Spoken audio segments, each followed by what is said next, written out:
everybody, welcome back to the channel. Today we got a quick look on the Schecter KM-6 Mark III Hybrid in Telesto Gray.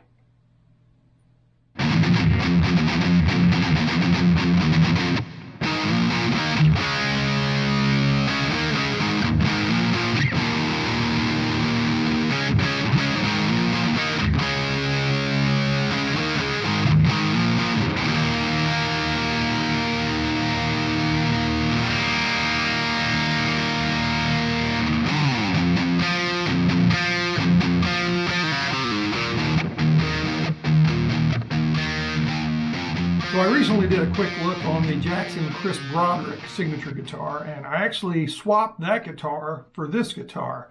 And I thought, you know, like a comparison between the two would be cool, but since I don't have the Jackson anymore, since I traded it for this, I can't do like a side-by-side comparison. But I did live with the Jackson long enough to know what I'd be losing and what I'd be gaining by making the trade. So more on that later.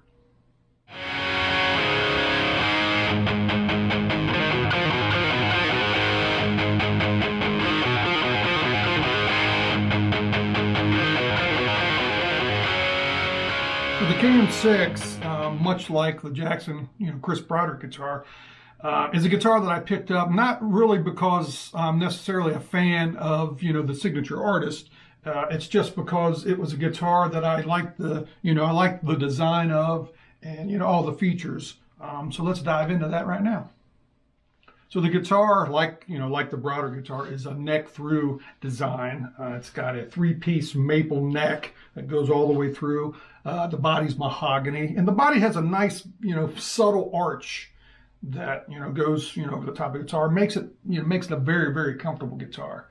And this guitar is actually nice and light. It's 6 pounds and 12 ounces, so just a hair under 7 pounds. It's definitely lighter than the Jackson that I got rid of. The neck, it's a pretty thin profile, definitely one of the thinnest necks in my collection, but it's a comfortable neck. And the fretboard is ebony. It's a compound radius 12 to 16. And the frets are jumbo stainless steel frets, which I'm definitely a fan of. Anytime a guitar has stainless steel frets, I definitely dig that. The inlays are really cool. They're aluminum ring offset inlays.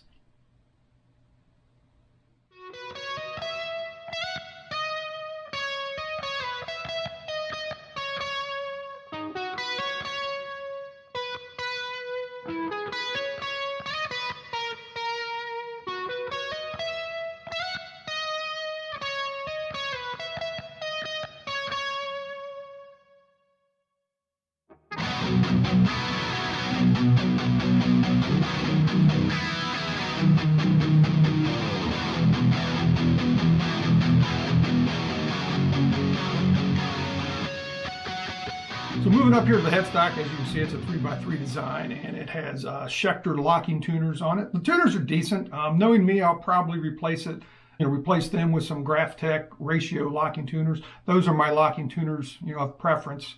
I just think they're the best locking tuners on the market. A nice touch is the Ernie Ball Music Man compensated nut that this guitar comes with.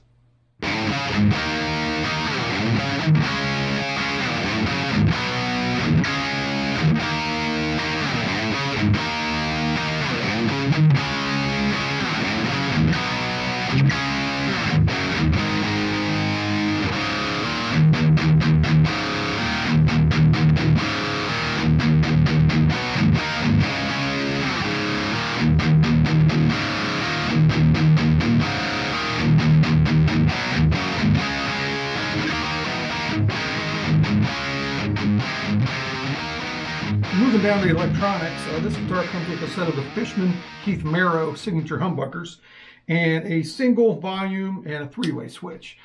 This guitar, the hybrid, the Mark III hybrid, only comes with voice 1 of these, Keith Merrow signature Fishmans, and that kind of sucks. I'm definitely going to do a modification on this guitar. Now, the voice 2 and the coil tap option, it's available, with these. It's just not wired up, that way from the factory. So I'm definitely going to do a modification so I can access, those two options.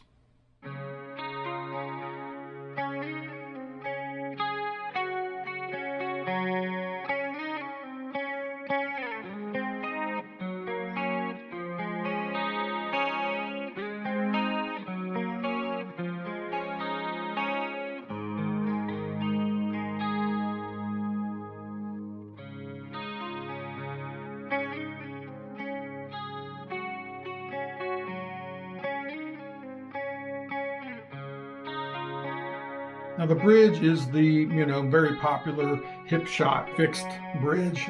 Very, very comfortable bridge, super easy, to set up and to intonate. So, definitely happy with that bridge.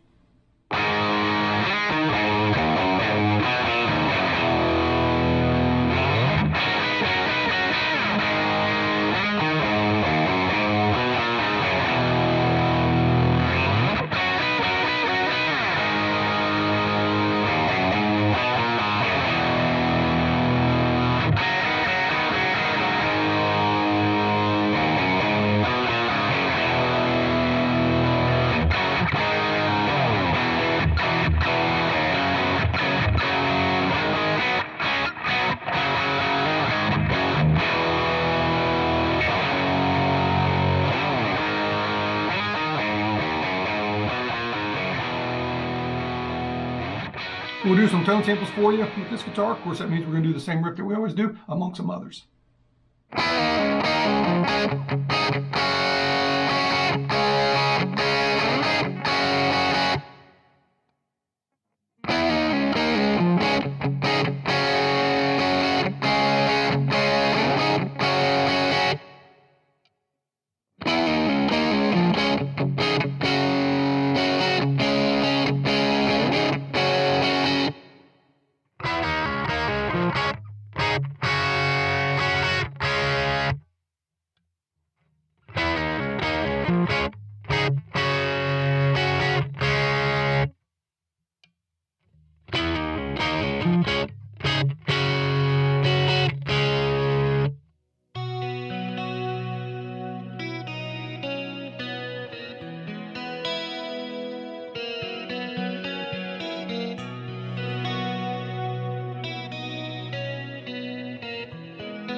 So like I said earlier, I want to kind of take a look at, the Jackson Chris Broderick and the Schecter KM-6 here, kind of head to head. I think both guitars kind of share a purpose and what they're designed to do. I look at the Broderick Jackson, the Jackson Chris Broderick, it's kind of like a Corvette, built for speed, but, it can take you to work too. It can be your daily driver, so to speak. I think the electronics in that guitar are really, really versatile. So you can cover, a wide genre of, musical, ranges with that guitar. Excuse me. Whereas the Schecter KM-6 here is kind of like a Lamborghini. It's definitely built for speed. You wouldn't really necessarily want to use it as your daily driver. It wouldn't be ideal, for that. So let's take a look at the two guitars, kind of head to head. So we'll start off on the body. I think both guitars are very comfortable. Both have superb upper fret access due to the, neck through designs. While I think the Jackson has a cool design, when it comes down to it, I kind of prefer the, the little more normal shape, normal look of the Schecter. Looking at the necks, both guitars have, have relatively thin necks. Now I say relatively, the Schecter is definitely thinner than the Jackson, but I think both necks are, really comfortable. So yeah, that's kind of a wash. Now let's look at the fretboards. The Schecter's ebony fretboard is nicer in my opinion than the Laurel fretboard that you get on the Jackson. And I also prefer the cool aluminum ring inlays over the no inlays on the Jackson. The Schecter also has luminlay side dots, although they do seem a little weaker than most of the guitars that I have that have those kind of dots. So next up would be the headstock, and I think both guitars, the headstocks are very similar. Both being a 3x3 design. They both feature locking tuners, and the tuners are pretty equal in my opinion. A matter of fact, I wouldn't be shocked if I learned that the tuners come from the same manufacturer because they're very similar. Now, as far as the frets, the Schecter has stainless steel frets. The Jackson just has nickel frets. So for me, and I think for a lot of people out there, that gives the Schecter definitely an easy win because stainless steel frets are just really, really nice. Now, when you get down to the pickups that come in each guitar, for me personally, the Jackson, I feel, has the nicer set of pickups. They're more vintage, voiced, which is probably leads a little more to my tastes. The Jackson has the DiMarzio CB6 humbuckers in it. I just think they have a much wider range of use. The Schecter's Fishman KM pickups are voiced more towards the metal side of things, I think, which, makes sense given what they are. They come in this version of the KM6, like I said, with only the one voice option. So I'm going to reserve judgment totally on them, and, until I do a mod or two to allow me to access the second voice and also the coil tap option. The options are there. Like I said, they're just not wired up. As they come, I don't like them for much more than really heavy stuff. Voice 1, which is the only option as it comes, on the hybrid here, wired up, seems to be voiced more for lower tunings and such. And I'm only tuned to E flat, so the bridge pickup especially seems a little bright to me. The Schecter is kind of a one-trick pony, and if that trick is what you're into, then this is an excellent guitar. But I do think the Jackson's electronics, the humbuckers, just make for a slightly more versatile guitar. And the rest of the electronics, kind of go hand in hand with the humbuckers. The KM6 here having just the, single volume pot and 3/8-way switch is obviously going to be a little more limited than the Jackson that has, has a volume and a tone, the options to do, the coil taps. So, the Jackson would get the win there. And then, once you get to the bridge here, both bridges, being fixed bridges, they're both really comfortable, easy to set up. That's kind of a wash, between the two guitars. Both guitars have really nice, hardtail bridges. And then finally we have, what I call the little things. The jack placement on the Schecter makes more sense to me personally than having the angle jack on the back of the Jackson. This is like an electro socket type jack too, which is just a little added touch that I like.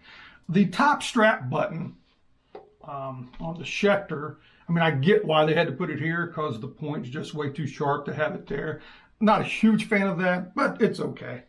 It's okay. The truss rod adjustment on the Schecter is down here in the heel, which I always like. I always like that, and I think it's handier than having it up under a truss rod cover like it is on the Jackson. Finally, like I said, this Schecter is lighter weight than the Jackson that I had. Of course, that's going to vary, guitar to guitar. So I can't really fault the Jackson for being, a little heavier than the Schecter. It's just the way it worked out.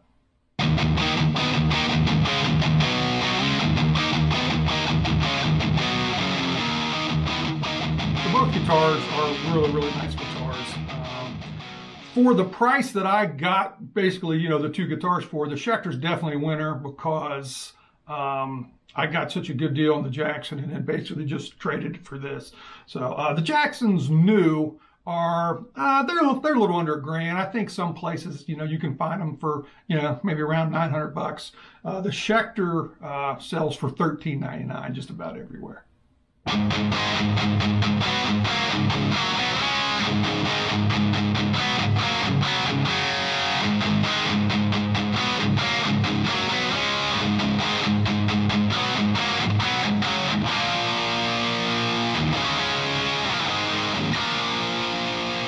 So finally, if you're playing on the on the heavier end of the spectrum of music, I think you can almost flip a coin between this Schecter and the Jackson Broderick. Both guitars are going to serve you well for that. I didn't need either one of these guitars to be a jack of all trades guitars. I have plenty of guitars that are really versatile and can play, you know, any genre. So I was basically just looking for a guitar that I could take to band practice. You know, a lot of you guys who watch my channel know I play guitar in a band that does mainly the kind of like 80s rock era kind of, you know, rock and 80s metal, hair metal, whatever you want to call it. So, you know, either one of these guitars is, you know, is going to work in that. And I just thought the features that the Schecter has over the Jackson were features that mean more to me. The stainless frets, you know, the ebony board, and just the overall comfort of the guitar. The Jackson's a comfortable guitar, don't get me wrong, but I think the KM-6 is you know, even more comfortable. So that's the main reason that, you know, I went with the Schecter here. But like I said, I think you can, you know, depending on the music you're playing, if you, like I said, if you trend towards the heavier end, either one of these guitars is going to serve you well. If you are looking for a guitar where you want to cover your widest range of musical, you know, genres, you may want to take a look at the Jackson over this one. But anyway, guys, I want to thank you guys for checking out the Schecter KM-6 Mark III hybrid guitar with me today. We'll see you next time.